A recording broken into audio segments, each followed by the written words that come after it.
मोजू, सनी, एक्लेस की फिर तबीयत ख़राब हो गई है, वो फिर उल्टियाँ कर रहा है। मैंने दवाई तो पिलाई है इसको, उसके बाद से ये चुप है बिल्कुल, वरना सुबह इतना शोर कर रहा था, फिर चुप हो गया।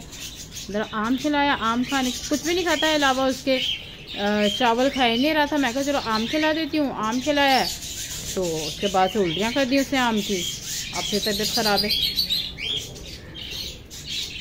देखो कैसे चुप हो गया। ये सनी है, ये मोजू मोजू को देखना कैसे हैरान हो गया देख रहा है।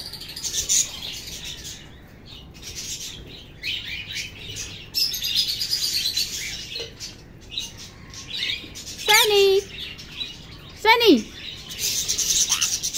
मोजू, सनी को देखना मुस्कुराहट है।